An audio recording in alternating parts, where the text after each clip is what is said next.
Thank you, Brother Mike. That was very enlightening presentation. A lot of stuff I had no idea about. How important he was and key in getting many of the beliefs that we hold today started. While some of your slides up there, you said, oh yeah, we believe in some of these things, not all, but in some of these things. The one that stuck out to me was free preaching. Yeah. It's hard for us to even fathom a world where at least we can discuss some of these things, even if we disagree on some of these things. That's not the world that he was a part of. No, and Zbigniew, his archenemy, was trying to shut him down pretty heavily. Right. Fascinating. Open it up for questions. If you're a brother in the church, please raise your hand, and Logan will bring you the microphone. Bart Shaw. Oh, that was awesome, Mike. Thank you very much. I've got a couple of questions. The first one is, how did Wycliffe dodge getting burned at the stake? I mean, obviously he wrote all that inflammatory material, which caused Huss to... I don't know. That's an excellent question, because he dodged getting burned at the stake, but he didn't dodge getting scattered over the river Swift, his bones being burned about, 40 years later or whatever. I don't know. Yeah. I really do not know, because there were people in England who did get burned at the stake, such as, William Tyndale and others. Yeah. But he seemed to escape that for some reason. Yeah, and that quote, Huss's quote about you can cook the goose, but that's got to be a sham. It's too awesome. I mean, obviously it's possible, but wow, what a great quote. And then the second question I had was, why didn't the Hussites... the Huss obviously was getting closer to the true gospel, as he did in his time. But why didn't they understand that pacifism? Why were they violent? Yeah, I think they were so enraged because of the political mix of going on. Now, again, I don't have any specific sources to go to quote, to prove that. But it just seems to me like, it was such. I mean, Huss had been promised, safe passage. He's burned at the stake. It just ignites the firestorm. And you think about mob mentality, it doesn't take much. Right. And then it begins to build on itself. So I don't know. Just feel so sympathetic towards John Huss. And then it just makes you so sad knowing that he probably wasn't teaching pacifism, or his followers would have been pacifists too. So it just breaks your heart. That's an interesting point too, because, there are a lot of issues that we don't even teach until they become controversy. I mean, who would have thought about trying to hammer out all the arguments about cups and classes and all this stuff until they became an issue? Maybe that wasn't an issue during his life. He had other fish to fry, and so, Thanks, Mike. That was great. I love a good lecture. My question is, what, in your opinion, is the value of becoming familiar with these men, their lives, the events of their history, perhaps even their writings? What is the value for us in being educated about all those things? That is a fantastic question. In fact, I have several slides on that very issue, but due to my fear of being burned at the stake, I put them over into the appendix side of things. But those three issues that Huss at the very end of his, system is broken, whatever the other two were. Those are questions that we need to be constantly asking ourselves, because, it's been said that those who don't study history are doomed to repeat it, or something to that effect. And so, there's nothing new under the sun. So these trends that Huss saw, whether it's corruption in power, clergy becoming too self-centered, those can repeat themselves over and over, and probably do. Well, they do repeat themselves over. That's human nature. And so we need men like Huss who are willing to say, I'm going to stand up against this.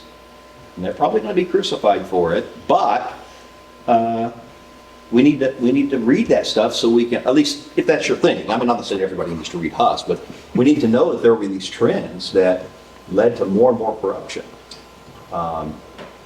The Catholic Church didn't get to where it was overnight. It was a system of corruption that built upon itself.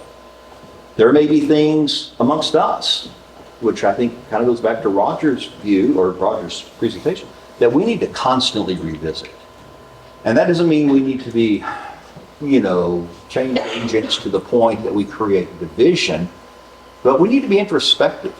And I think that's one of the things about the church, and I mean that whether it's our generation is we're not terribly introspective sometimes. The Catholic Church wasn't either. It was the way it was, and that's good enough for them. And you get somebody who is a little bit more introspective and willing to kind of push things, and then it really gets nasty. So I think if we all were a bit more introspective, especially on a congregational level, we could say, you know what, maybe that's tradition, maybe it's not. Maybe we should study this, think about it in a non-emotive way, and come to a better understanding of what God expects of us. I think the church is indeed ever reforming. I think sometimes, we view ourselves as products of the restoration. And that almost implies it's done. We've restored it. Like you get that 57 Chevy, it's a mess. You restore it, it's done. You don't touch it. But reformation, which I think they were wrong in a lot of their ways, but at least they had, I think, the mentality of we've got to constantly keep working on this. And I think it's easy to say, well, we're done. We've got it. If I may. You may. Oh, thank you. There's a couple points that I'm thinking about, too, that I'd like to add to that, in the sense that what's the benefit from it? Why should we look at figures like this? For one, people in the world know this history a lot better than we do, and they'll use it against us. Or to the extent of, they'll say, well, look at all these things, this is one of those guys that, he tried to buck the trend, and then look at his followers, like Bart was saying, go around and invent pistols and howitzers. And I found that very interesting. But the second thing is sometimes, I heard a quote once that sometimes we stand on the shoulders of great men and we think we're flying. Interesting. And that stuck with me because John Huss is one such man that in a culture that we can't really imagine in our Protestant-dominated American world, stood up and influenced countless people. And we think, well, we don't need him, or we're beyond him. And I think there's a level of gratitude that we need to look at history with and say, these guys weren't perfect. We wouldn't fellowship with them now, probably. But we do need to have a level of appreciation for the work that they did. Yeah, I think there's a providential history going on behind what happens in the world. We may not agree with these guys, or they may be wrong on many, many points, but God is providentially working all the time. And so, there's a challenge in my faith. Look, God is using him in however way to bring us. Years ago I did a study on John Huss, all these slides. We didn't even mention John Huss because I didn't really know. Martin Luther's where I started. Martin Luther was influenced by John Huss, so was Wycliffe and others. So, and again, not everybody is going to be academically interested in this, and that's fine. There's no reason necessarily, but it does give us a lot of insight. Both of you brothers have done an amazing job, but I do have a question concerning some of the issues that those men had. Mm-hmm. But even within the congregations that we're affiliated with, if one have a problem with another one in teaching, the first thing comes up is disfellowship. But as on a spiritual level, how can we fix division amongst ourselves? Well, I think there are several factors. Number one, we have to go back to the Word. But number two, we have to be gentle. We have to be gentle and meek in our approach. And I really like the analogy that Roger used. What do you say? Watchdogs versus guard dogs versus versus what? He's right there. Where? I thought you left, Roger. So, what was your dichotomy there between the dogs? Yeah, guard dogs and guide dogs. Yeah, and I think it's the attitude issue, and I think a lot of it could be solved. And then also, I'm very, very strong on congregational autonomy. And while I do believe that we are in a brotherhood, and I do believe that we, should at least listen and be kind and considerate to other groups, What we do in our local congregation is really, to me, kind of the end of the game. In other words, we listen, we weigh, but then we decide at home. And I think that's part of, in fact, again, if we develop this all out, I think that's one of the things. You have the Catholic structure that's dabbling into all these countries and everything, and they're trying to sway people. And I think that God's system of autonomy takes care of that because we're independent. So, yeah, good question. So all the comments so far have been excellent. Something that I see when you kind of examine this history is that you see that it was a steady progression of men trying to gain knowledge. It was probably circuitous because they had to find a way to get their hands on the Word of God in order to come to these conclusions. So we see over time this evolution, and we see this early into the Restoration period in the United States with, the work of Campbell and ever increasing knowledge. And I would say that we're more refined today and more restorationist than John Campbell was in his time because we've had the benefit of that time and access to God's Word. When it comes to these individuals, he made an interesting theological point there about the invisible church. I was wondering kind of what's your theological thoughts on that, because I think as someone who's a convert and didn't always necessarily grow up around the church, I maybe have a little bit of a more introspective take on that I see individuals that are on this path to gaining knowledge about God.